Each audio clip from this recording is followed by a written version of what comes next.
we were discussing this document that Franz and I are producing. It's about the 5th attempt to produce a document on the oceans. Actually, it's not a bad thing because you've been adding more and more things, haven't you, Franz? It's getting very clear now. That I think so, and we have good references, and I think we have the points now. Yeah, yeah. The way the oceans work is becoming very clear, and it's very, very clear to me that people have not known how the oceans work. So, well, at least the theory is all there, and it's lots and lots of papers. For example, there's a paper Franz discovered recently that measured the pH throughout the day and the night, and see the pH going up during the day very quickly as the sun comes out, and then when the sun goes down, it's like a sawtooth. And the assimilation works only during summertime. Yeah, daytime. That's right. Assimilation of bicarbonate, obviously in the photosynthetic process, which increases the pH in ways that we are very clear, made clear in this document we're producing. And the high pH, if anyone doesn't know, induces a quicker absorption of CO2 from the atmosphere into the ocean. And people have been worried about it very quickly outgassing again. But what happens is that this organic material sinks down and is eaten, consumed by zooplankton, take it further down, and it then gets, in all kinds of ways, ends up being, most of it being oxidized, nearly all of it, being oxidized back to bicarbonate further down in the ocean.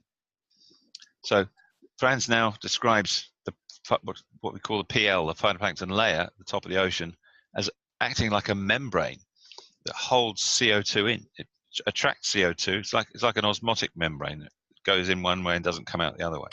It's like this done with partial pressure. You know, basically CO2 is pulled in and stays in. But at night, of course, the pH drops way down, sometimes as much as 7.3, or is it down that low? No. 7.5. They looked at blooms. Okay. Very called green tides. Green tides, and our phytoplankton in the free ocean does not make this heavy carbon.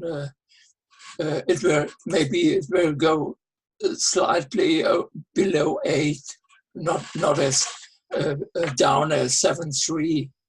Right. Not so far. But will it go up to 9, do you think, during the day? So it sounds to me, Clive and Franz, that the implication is that increasing the phytoplankton biomass in the Southern Ocean could be the decisive measure to address ocean acidification. It would any help the phytoplankton would increase the pH. Exactly. So the question is, what's the way to increase the biomass in the most rapid and big way? And that is through addition of iron in the high nutrient, low chlorophyll regions, and so all of these other, I suppose, hypothetical negative effects of increasing that biomass that have been claimed are blown away by this acidification effect.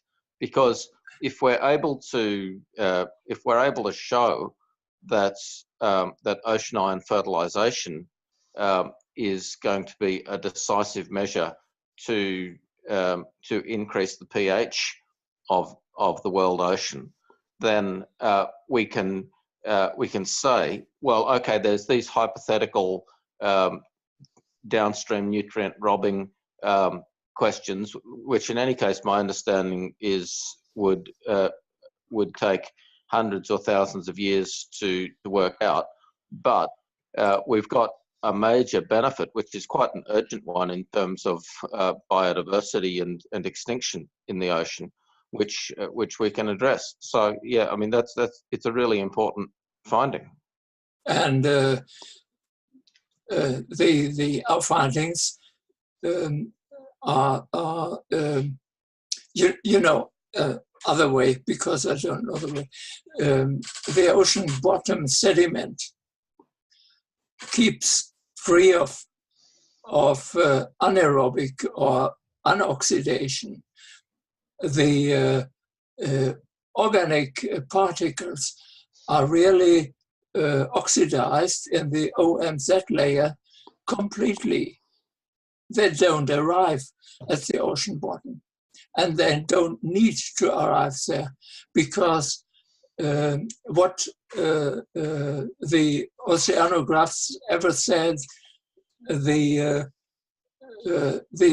our idea can't work because the organic carbon doesn't arrive the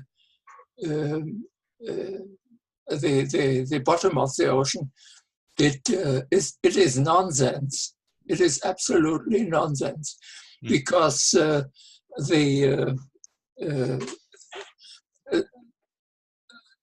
parts of sediments at the margins of the continents and the ocean crust below, they change the bicarbonate, which is produced by this oxidation process before mentioned. They are made to carbonate, to solid carbonate in the ocean crust and in the anaerobic sediments.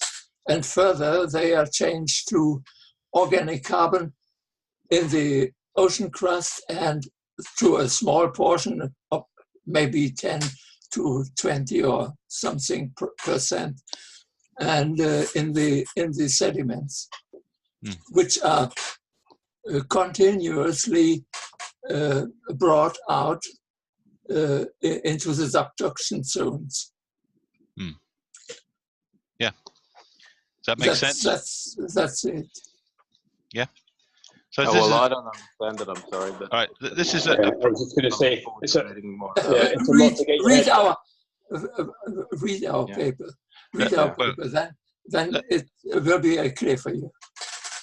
Let me try and show just briefly, everybody, because this is a nice time to show that here's. So has anyone? Have you seen this document before? You've seen this one before? Yes. So, okay, then there's this one. So really what it's saying, even this one, is saying, have you seen it, Kevin and Steve? Yeah, you showed it before. I think we had a bit of a debate about it last time, did we not? No, no, that was the other one. Yeah, Clive, yeah. I think I've seen an earlier version of this one. Right. So basically, this is the one that you started putting together after one of our conversations. Yeah, I think that's right. Yes. Yeah. So basically, like Robert, I was struggling to understand how this all flows together. Right. It's not that difficult. Let me try once again to say what Franz just said. Basically, you have CO2 coming down much more than this. This is just what comes out of volcanoes. So we've done this one now that shows humans. Better. That's not better. Yeah, this is better, is it? Bigger. Yes, that's the better one. Better one. So you can see 9 gigatons of human CO2 emissions going into the atmosphere. And I forgot to do this, Franz. This probably should have a red thing going on the top here, which is the CO2 staying in the atmosphere.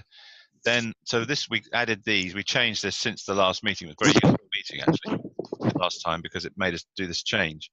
So, so you can see of the 9 gigatons human emissions, 2.6 going into, this is continent, and sort of a similar amount being absorbed by the oceans. And these And are, the rest stays and let it climb the level. I beg your pardon, Franz? The 4.5, which you have 9 gigatons. Yeah. 2.6 go there and 2.3 go there. Yeah. And the rest of 4 point 4 point something, yeah. It stays in the atmosphere and builds up the. Yeah, stays there. Yeah. I should probably put a red line here to show that that 4 point. I didn't cancel it, Clive. You have to. I have to do it. Yeah. Okay. Yeah. Haven't done it yet. Then we have these tiny amounts coming down. These are originating from volcanoes here. This is volcanoes coming up, exhaling. But most of the carbon that comes up from, was once subducted carbonate, goes down and underneath, and then it gets lifted up and becomes continent. Anyway, but what we're talking about is the ocean. So we've got 2.3 gigatons being, every year from human emissions being absorbed into the ocean by the phytoplankton that's already growing there. And also rock weathering, which is 10 times as fast when you have lots of trees, because the trees are very effective at breaking up soil particles and stones. So the CO2 mixes with water, makes carbonic acid, which is a weak acid. It weathers the rocks, and that H2CO3, it's basically the bicarbonate anion comes down into the ocean as well. So we worked out, here we go, 5.8 gigatons of carbon every year going into the ocean. So 2.6 of that comes from this, from CO2. But given that the continent already contains loads of carbonate rock from, millions of years ago, that was part of the process millions of years ago, since got subducted and then lifted up, and then all kinds of other complicated mechanisms. Basically, you have a lot of other CO2. So you have an enormous amount of CO2 of carbon. Anyway. Lots of gravel comes from the continent by the rivers and so on, carbonate gravel too. Okay, yeah. So then, the kind of raw material. That's mainly through rivers. Yeah, rivers, that's right, yeah. That 5.8 gigatons. So the river water has got a lot of dissolved bicarbonate in it. Yeah. Dissolved and undissolved, and organic carbon too. Yeah, so like silt. Yeah, silt, yeah, that's right. But silt is not carbonate, I was going to say, yeah. Sure. But it's got a lot of carbon in it. Yes, mud and so on contains a lot of carbon. Yeah. So solid carbonate is like sort of bits of scale, then, is it, Franz? Like the scale in your kettle, as if somebody kind of scraped it off and washes down in the rivers? Solid carbonate? Yeah, solid carbonate from weathering. You have not only weathering by chemistry, you have weathering by mechanic. Right. That makes gravel, and that is poured in the oceans. Right. So gravel contains. Tied up at the continental margins. Yeah. So gravel contains solid carbonate then. Yes, yep. Lots of. Yeah. Right. Okay. So, and then it gets into the ocean. So that's just like solid going round. But I think most of it is dissolved, isn't it? So this all gets dissolved as into bicarbonate. So the bicarbonate is this HCO3 minus. That's what we're talking about. It's an anion that can be calcium bicarbonate or sodium, or just carbonic acid. But basically, it's always HCO3. The HCO3. At the pH in the ocean, mostly bicarbonate, right. Not CO2. Right, bicarbonate. Yeah, it gets dissolved. There's very little sort of gaseous CO2 dissolved. It all reacts with water and becomes this bicarbonate. So that's the main raw material. So what happens if the phytoplankton makes it into organic carbon? And this is what all the biologists are worried about. They're saying if you have lots of phytoplankton producing all this organic carbon, it's going to drop to the ocean bottom down here, and it'll oxidize down there and it'll use up all the oxygen in the ocean bottom, and it'll kill off all ocean life in the ocean. Basically, that's what they say, isn't it, Franz? Yes. Is that your Can you understanding? just explain what it means to say that it will oxidize? Because I just don't understand that. They say it takes if we give some iron here to make the plankton more productive. They say the OMZ, or the layers where the oxidation happens, would not have enough oxygen, and the oceans would get oxygen free from our processing. Yeah, I mean, Yeah. you know, when you burn wood on a fire, Robert, That oxidation of plankton is just a fancy way of saying that it will rot. yeah, exactly, it rots. Yeah. Whereas the question, this question is how much of it will rot and how much of it will remain. How much of it will be stored? We say all will oxidize and go to bicarbonate again. Yeah, rotting is don't forget, it gets eaten by zooplankton, so it's a bit more complex than something. You know, some of it'll rot, probably most of it gets eaten, gets defecated out by zooplankton, and then everything eats everything else. Don't forget, so you've got whales and dolphins and all kinds of. But the bottom line, what you can say at the end of it, by the time all that's finished, and it's and you got a huge amount of microbial use of this organic carbon as well, that you end up back with HCO3 with bicarbonate. But by the time it's all been either rotted, eaten, that's what our bodies are doing all the time. That you eat food and your body is oxidizing it. We take in oxygen. The oxygen is used to, And you breathe out CO2. That's breathe out CO2. Yeah, that's right. So, but in the ocean, it breathes out CO2. Just so I can understand it in simple terms. So the stuff goes down to the bottom. It rots or gets eaten, and then, like our body, that rotting and eating turns it into CO2, which then gets dissolved into the water to form a bicarbonate. Yeah. Yes. That's what they're saying. They're saying that the organic carbon drops down to the bottom of the ocean, and that's where it oxidizes by presumably rotting. Yeah. Where it rots for Robert and I. Yeah. Where that's right, rots or gets eaten by crabs or something down the bottom. Yeah. Or you could say rots. Yeah. But most is rots in the ocean up there. What Franz has found is that is not what happens.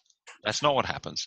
There are parts of the ocean which are very productive. They produce huge amounts of phytoplankton at the ocean surface, 20 grams per square meter per day. This is where there's natural upwelling off the west coast of South America. And that's unusually productive. So you have fantastic fishing grounds there, very productive fishing grounds. And you have this thing called the oxygen minimum zone. This is it. Where was it there? This is it. So this is a zone whereby all the oxidation happens pretty much in the first 500 meters. Well, I think in that place it's down to about 1,000 meters. Is it, Franz? Yes. No more than 1,000 meters. And don't forget the ocean sometimes more. What? Sometimes a little bit more. Yeah. At the ocean temperature, when the ocean temperature is higher, the zone, the oxidation goes faster. Yeah, so it's not so deep. And if you have lots of organic carbon, it will last longer until all is oxidized, and it has to fall longer because in extreme high oxidation, in extreme high zones like in front of South America, all oxygen in the zone, only in the zone, is used to oxidize, and then it takes even nitrate or sulfate for oxidation. Yeah, I'm going to explain that. So the first most important thing to get from this is that all this organic material never makes it anywhere near the ocean bottom. unless you're in very shallow waters. The ocean is on average 4 kilometers deep. So none of it in front of South America, 6 kilometers deep. Yeah. So, but it never really gets. You never really get much. But very little. I mean, okay, the occasional whale dies, and you get a whale carcass arrives at the ocean bottom, but that's a pretty rare event. All this phytoplankton, all this, feces, all the sort of detritus that's left over by the time that the food web has done its thing, and anything that's left over to rot, has all rotted and gone away and gone back to bicarbonate, or equivalent CO2, but it soon reacts with water. But by the time all the marine snow that falls from the oxygen minimum zone to the ocean floor has already rotted, so there's no opportunity for it to rot anymore and to create an outgassing from the snow layer that falls to the ocean floor. That's it. You got it. Robert, within the phytoplankton layer, not only organic carbon is produced, additional carbonate is produced, solid carbonate, as small shells. Yeah. So what Robert just said was correct. He said the correct thing. They fall very fast. Yeah, this is an additional thing. Than the snow. Yeah. So there's the snow. What you just said was right, Robert. It gets the bottom. It's just there's nothing left to oxidize. Because when I've heard these people say that going to outgas, it's like this image of this giant pile of rotting kelp on the ocean floor that's going to burp up vast quantities of methane or something like that. It's just been quite an implausible sort of image from my fairly naive understanding of ocean biogeochemistry. So, I'm very pleased that you're getting through this stuff, because it just, to me, the underlying theme is that so much of the opposition to ocean iron fertilization has been political rather than scientific, and people have spread alarm about speculation on science without any clear facts whatsoever. Yeah, just like the nuclear people as well. Yeah. So who knows whether it's deliberate or just tittle tattle, hearsay, and I just don't know. But Franz has got all the references to show this. This is what happens. Enough references. It might just make things slightly clearer on the diagram, Clive, if you change the word oxidation to rotting or consumption or whatever. The only word, the best word is oxidation, to bicarbonate. That's the best. To bicarbonate. Yes, I appreciate that, but if it's for a more general audience, most people don't know what bicarbonate is. Because what Robert said, if you pile up a big heap of a kelp down there, this will rot and make methane. That's another kind of rotting. Yeah. So better is to say oxidation. Yeah. So Franz and I had a very long chat about this just earlier today, about what kind of document it should be and how many documents there should be. So scientific accuracy is important, but at the same time, so is getting the message out to people who are not chemists. I'm lucky that I've been schooled by Franz in the last, but I didn't know any of this myself even just a few months ago.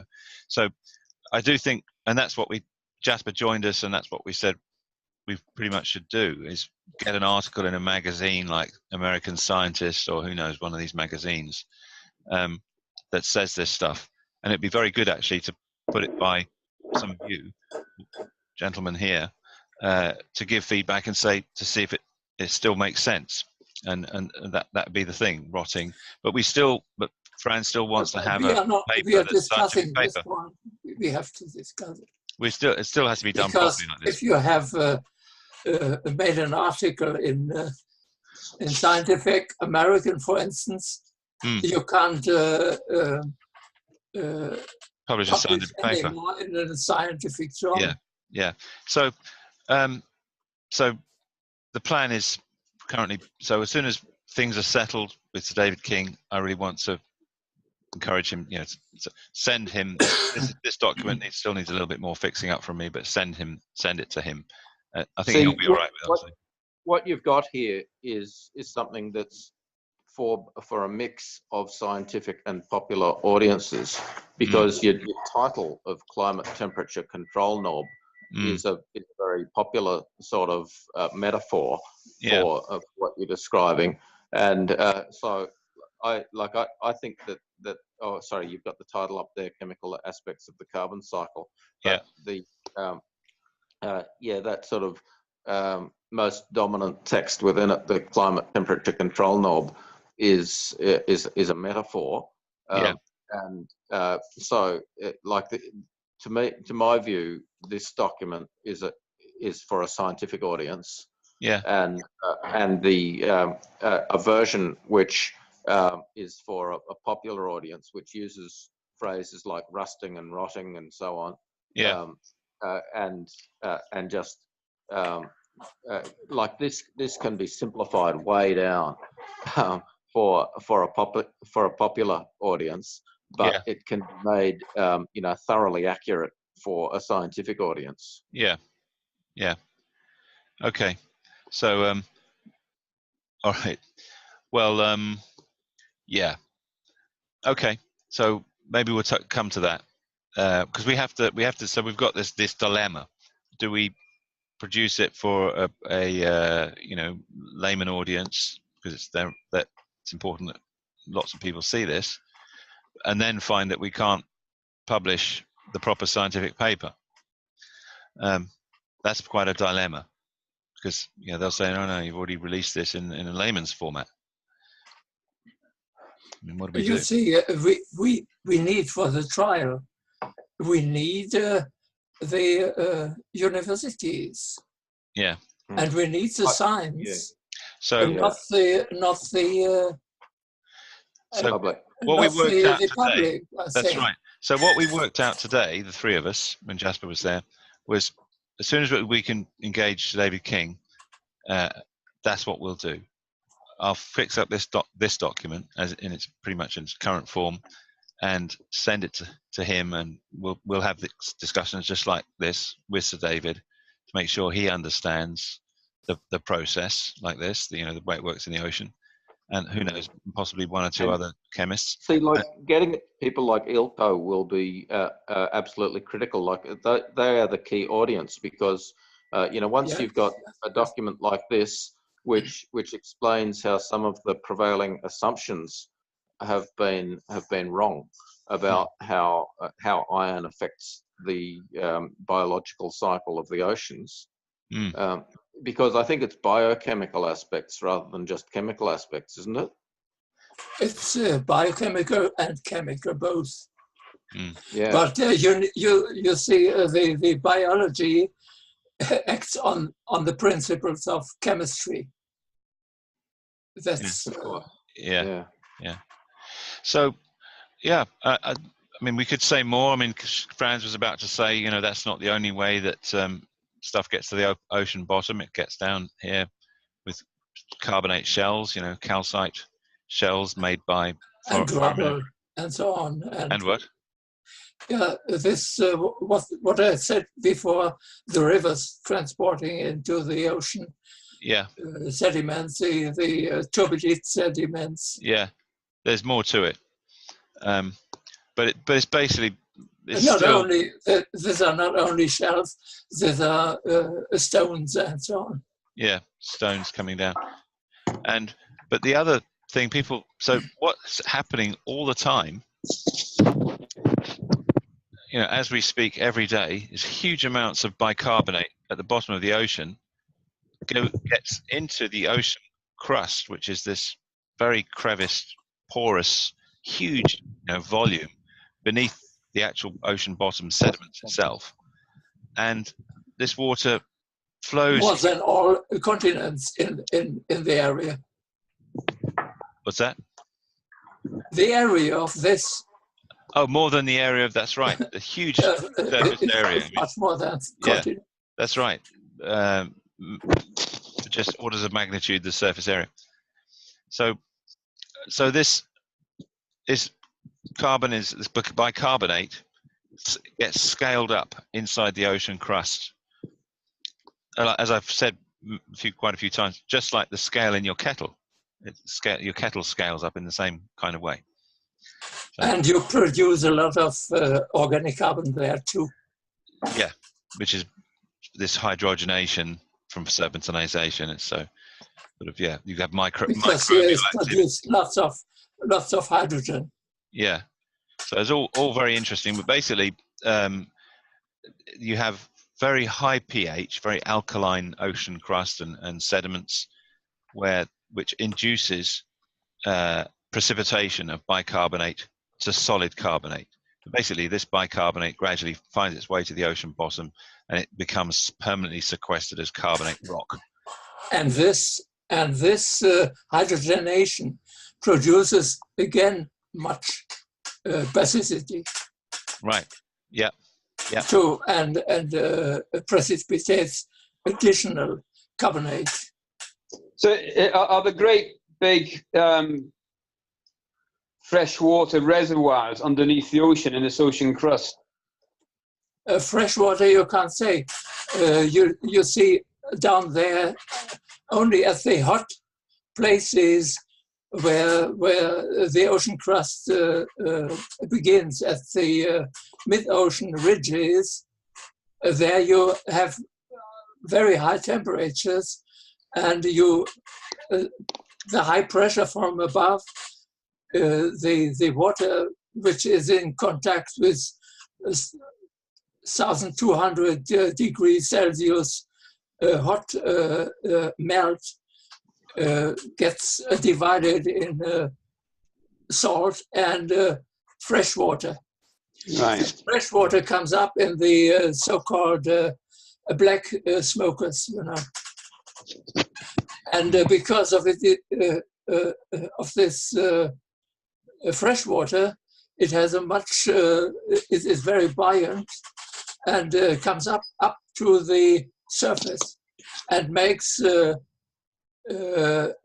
phytoplankton blooms, as known from the Southern Ocean. So that was a very recent paper. It's a very recent. Yeah, I saw the paper. I haven't had a chance to read it yet. So basically, when we get these upwellings from the ocean floor, they're bringing up the nutrients and the iron and so forth up to the surface. Yeah.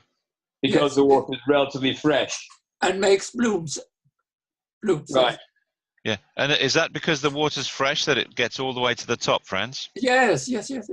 So but that's a because long way up, isn't it? You have two kinds of water. What is coming up there? Very dense brines, they stay, and fresh water.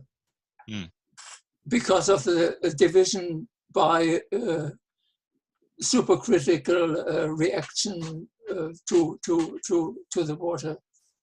You know, it cannot go into the simple gaseous phase. It goes into the supercritical gaseous phase. And what stays back is the brine. This is a process, you know, since billions of years, the ocean keeps the constant salt concentration. And this is a process. The salt is transported from the ocean into the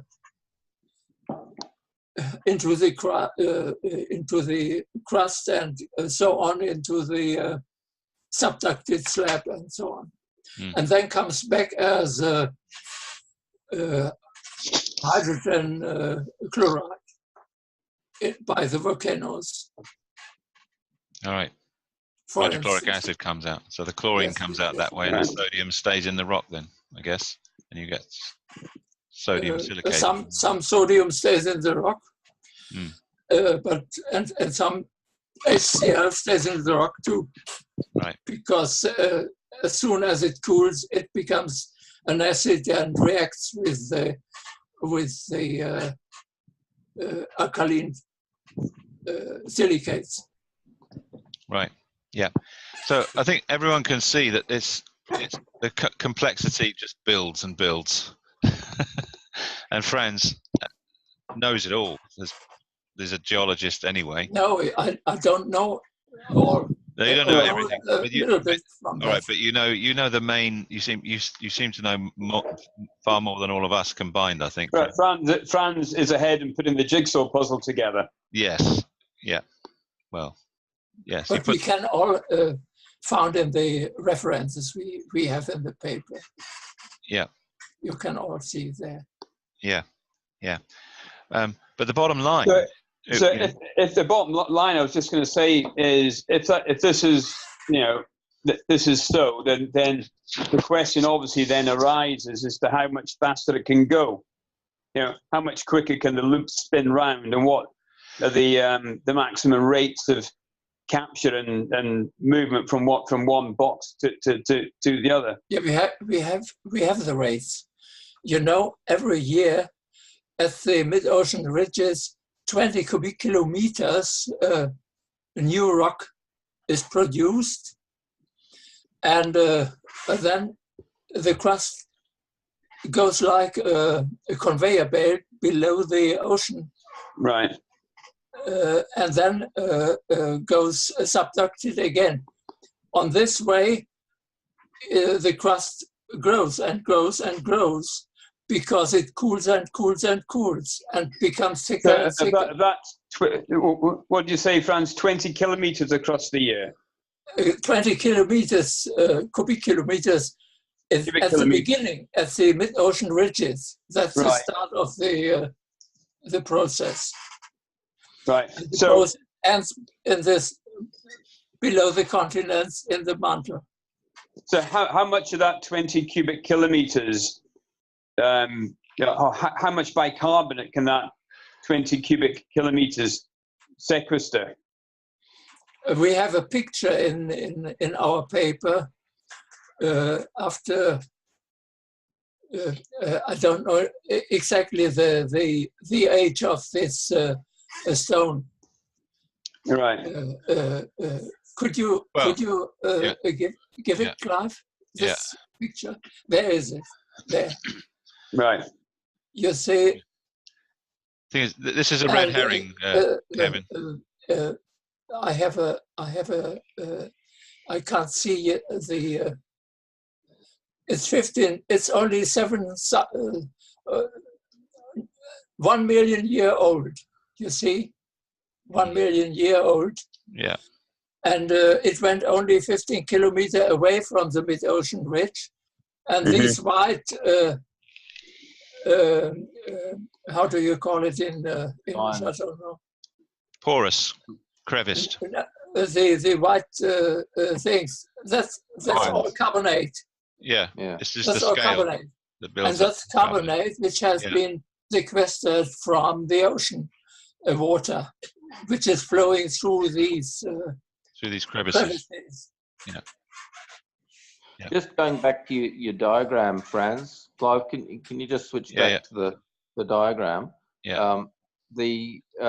What I was just finding hard to understand in the relationship between the ocean and the atmosphere was that photosynthesis is responsible for drawing additional CO2 out, just changing the balance between the atmosphere and the ocean. And I don't understand how that's reflected in this diagram. You have the assimilation from the phytoplankton layer at the top of the ocean. Yeah, but that's and, not... the assimilation transforms bicarbonate into organic carbon. Organic carbon has no potassium or sodium or calcium. This stays back and makes the ocean near the phytoplankton base. Yeah, high pH. Yeah. I would have thought that, you know, some mention of the biological, that this is a biological process. Yeah. Because when, yeah, I suppose when you say organic carbon generation, that implies that it's happening through plants. Yeah, but that's right. yeah, it sort of reads like a non-living process. Mm. Unfortunately, we've lost Franz, haven't we? But no, no, that's a biological process at the top there. Yeah. Sun fuels organic carbon generation from bicarbonate. Yeah, I mean, this is Isn't it, Franz's chemical way remember of saying Well, it. so rather than sun fuels, it's photosynthesis that fuels it. Yeah, okay, yeah. I remember you said it's actually chemical and biological because the carbon dioxide doesn't get absorbed by the phytoplankton directly. The carbon dioxide gets absorbed into the ocean, turning into Yeah, HCO3. Yeah, HCO3 because of the alkalinity. If it's high alkalinity, there's more absorption of the carbon into the ocean to turn into HCO3. yeah, That's a chemical process. yeah, And then the HCO3 is used by the phytoplankton yeah, photosynthesis. yeah. So it's a two-stage process, Two-stage. chemical, then biological. That's right. Yeah, CO2 basically reacts with water, and especially when the water is high pH. It's that high pH drives CO2 to react with water to So produce if this it's bicarbonate. extremely acid, the ocean, it won't absorb hardly any CO2. That's right. Yeah, If it's extremely alkaline, it will pull loads down. So that's right. then the question that Kevin was asking, I think that my sort of interpretation of the question is, well, you've got on the numbers diagram 3.6 or something. Yeah, that one. Yeah, 2.3 currently. gigatons. Yeah, So the question then is, if we manage to fertilize the ocean to increase the phytoplankton by 3 times as much as there is now, what kind of, or 5 times or as many times as you think is practical or good? yeah. Now, how high can we get that 2.3 gigatons to? Well, so where is it in the document? We talk about putting it up to 10. It's down here. So even an increase of phytoplankton productivity to only around 3 to 5 grams per meter squared per day.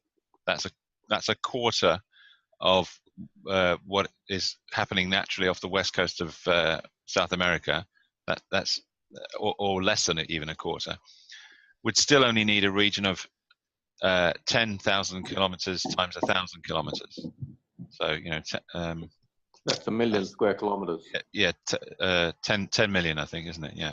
Square. Oh, sorry, 10 million square 10 kilometers. million, yeah. Yeah, which is still a fraction of the ocean's surface. Well, it's 3%. 3%. Yeah, that's right. Something like that's right. I think it was 3%. The ocean is 300 million square kilometers.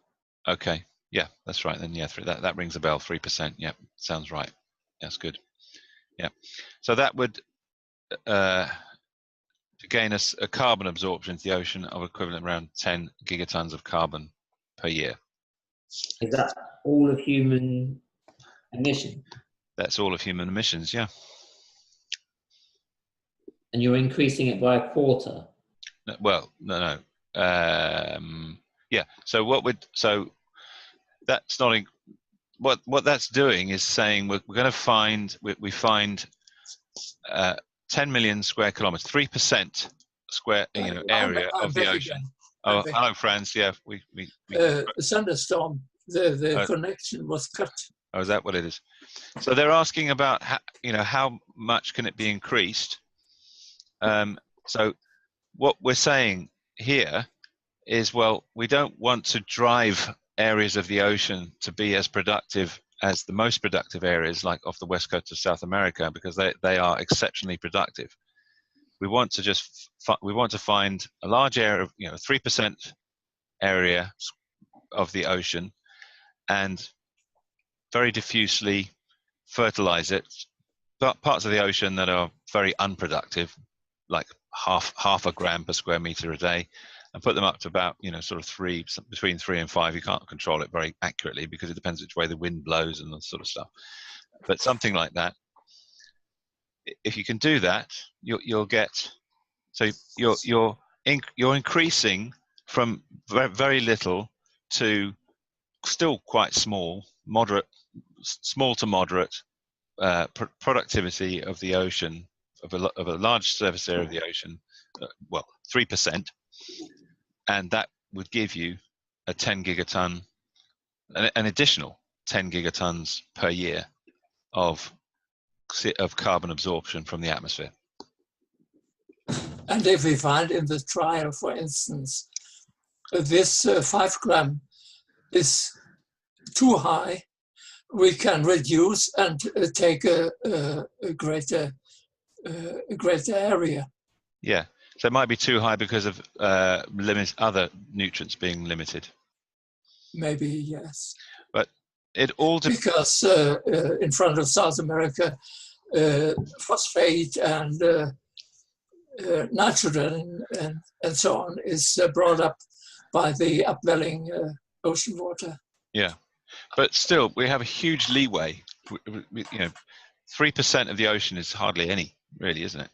So even if it had to be a third of that, it'd still be only 10% area of the ocean to sort of about 1.5 or sort of 1 to 1.5 grams per meter squared per day.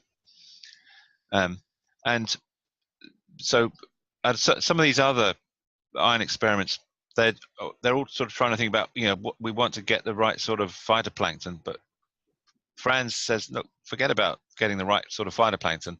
You just fertilize the ocean and do it on a reasonably regular, keep it constant, keep it going, and then life will move in and it'll grow and that'll be where it lives.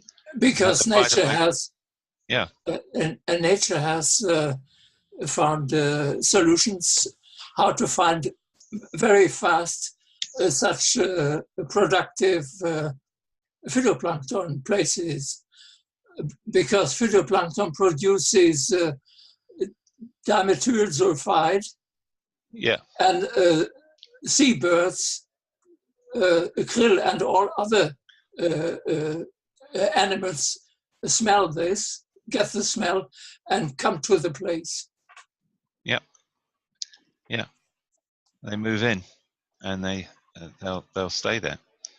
So that's the thing. You just let them, and then all these other microbes come and operate in the oxygen minimum zone. The one thing we haven't said actually about the oxygen minimum zone, which is more kind of good news, is here in this oxidation area where everything's being eaten and defecated and rotting and everything else, and it's going back to bicarbonate, where you have a very high productivity here, an awful lot of organic material being consumed, you do actually almost run out of oxygen.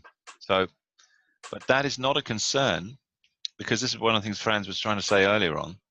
It's not a concern because you have what's called anaerobic oxidation. So even, was it 15 species of zooplankton and lots of other microbes, they're quite happily oxidize, they're quite happily, let's say, consume the food that's dropping down here without the need for oxygen.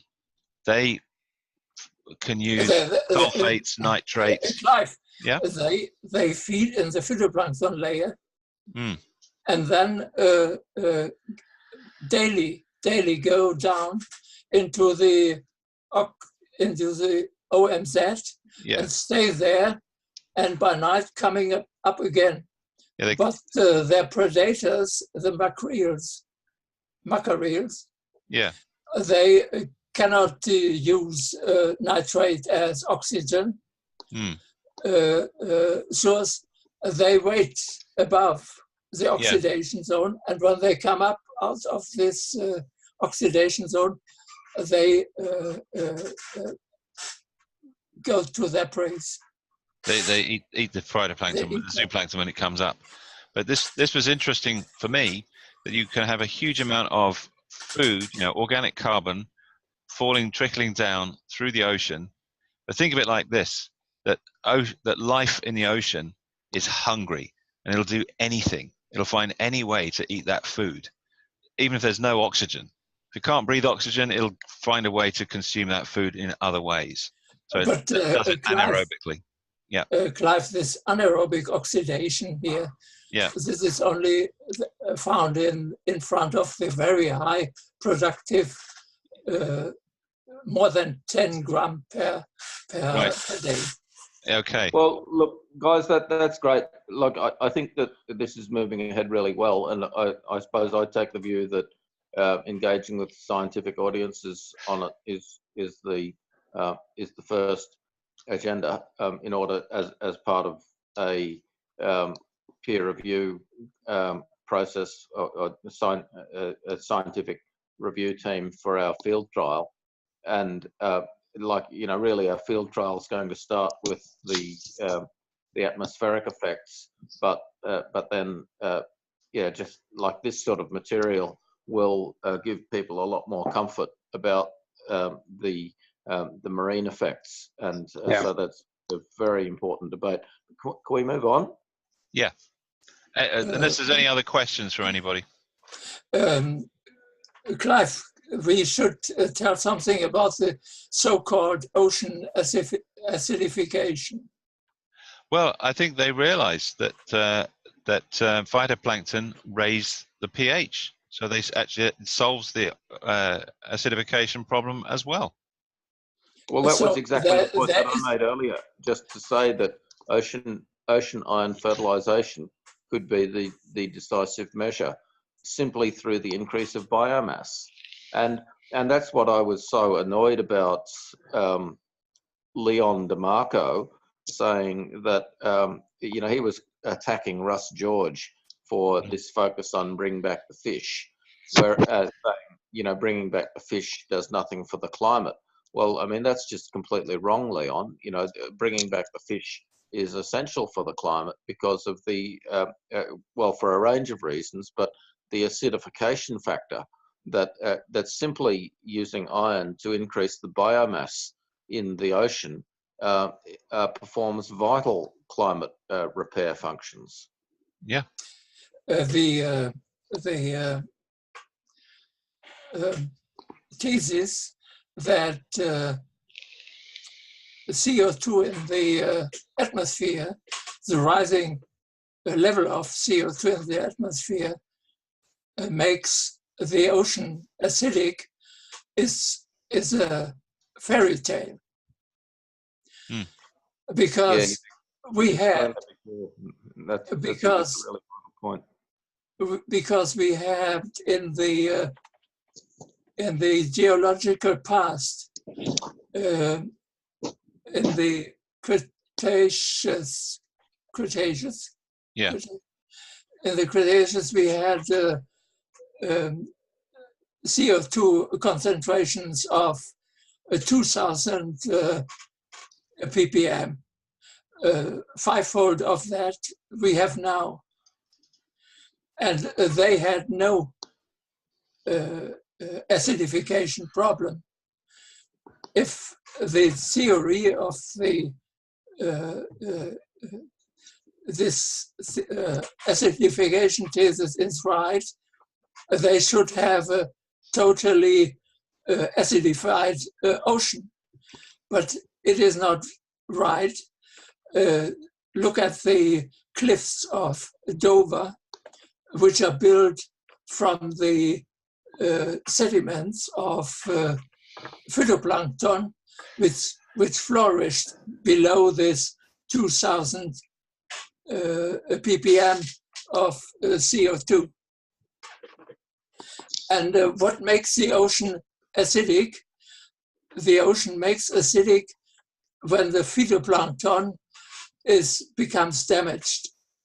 When the phytoplankton becomes damaged, its ability to assimilate CO2 goes down, and then it cannot produce anymore this basicity which keeps the pH at the ocean surface in the alkaline.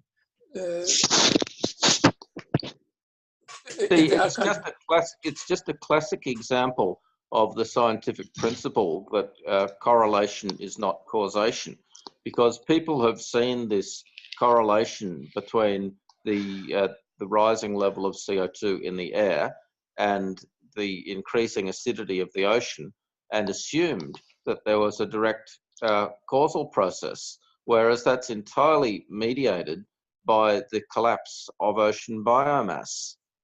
And so just this problem of the collapse of ocean biomass is a primary climate issue, which iron fertilization can address, which hasn't been properly recognized in the scientific literature, as far as I can see.